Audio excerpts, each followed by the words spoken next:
A partir de hoje, aqui no Distrito Federal, na capital do país, já não é necessário usar máscara, não é obrigatório por parte do governo, da lei local, usar máscara em lugares abertos, né?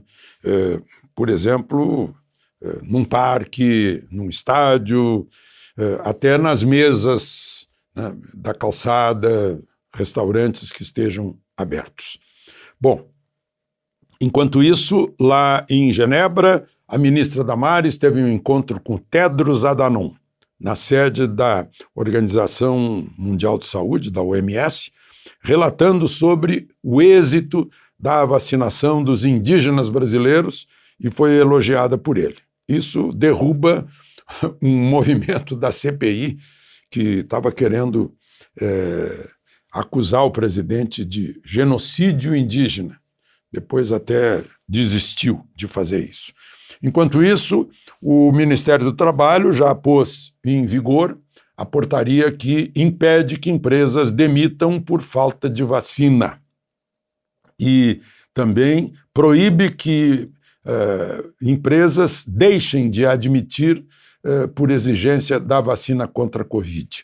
O ex-representante do Brasil na Organização Internacional do Trabalho prestou uma informação ao meu colega Políbio Braga, e ele me passou, afirmando o seguinte, Dagoberto Godoy: na Conferência Internacional do Trabalho, em junho, agora, os delegados de governos, empregadores e trabalhadores de 181 países, inclusive o Brasil, adotaram por unanimidade o chamamento mundial à ação para uma recuperação centrada nas pessoas, o qual compromete os países a trabalhar por uma recuperação econômica e social da crise que seja plenamente inclusiva, sustentável e resiliente e que deem prioridade à criação de trabalho decente para todos e corrijam as desigualdades. Está aí a Organização Internacional do Trabalho, né?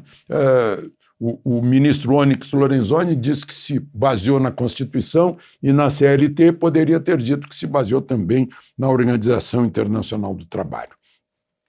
O ex-primeiro-ministro italiano, ex-ministro do Interior, o Matteo Salvini, senador, pediu desculpas em nome da Itália ao grupo de italianos que organizou uma manifestação contra o presidente Bolsonaro na Itália, né, movidos por partidos de extrema esquerda que ficaram com raiva de Bolsonaro porque, quando ele assumiu, o Cesare Battisti, que matou 4 na Itália e estava condenado várias vezes, foi, enfim, extraditado para a Itália, né? Foi devolvido para a Itália, deportado para a Itália, estava aqui protegido pelos governos do PT.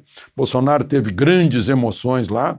A última foi ontem, em Pistoia, onde estavam enterrados os mortos da Segunda Guerra, foram 467 brasileiros, cujos corpos foram transferidos para o monumento ao Pracinha, no aterro do Flamengo, mas ficou um que foi achado depois. Eu, inclusive, conversei com quem achou, lá em Montese, no dia 8 de maio, dia da vitória.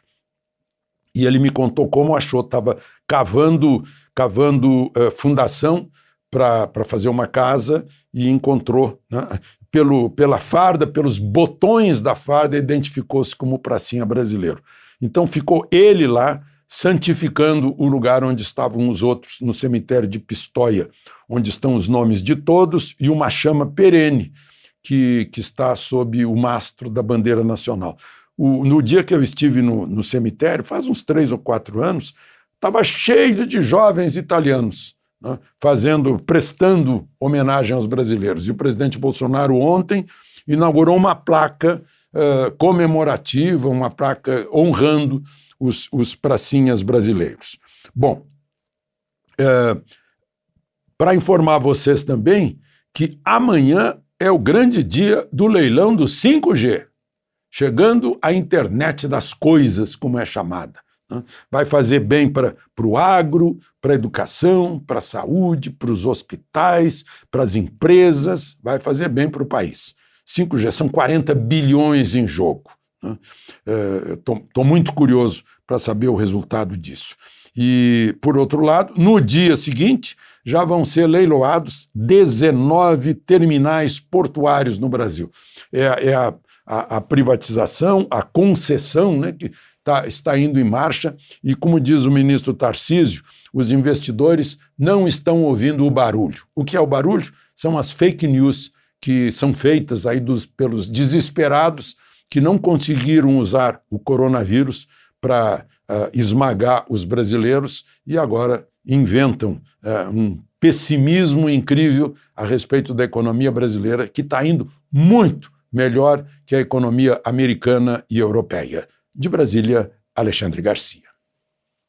Comentário de Alexandre Garcia. Oferecimento Casa do Celular. Celulares, tablets, acessórios e assistência técnica especializada. Rua Gomes de Souza 459, no centro de Balsas. Marfix Ferramentas. Sempre inovando para você. Trabalhamos com correias agrícolas e industriais e silobolsas. Avenida Governador Luiz Rocha Potosí, Balsas. Fone 3541-5961.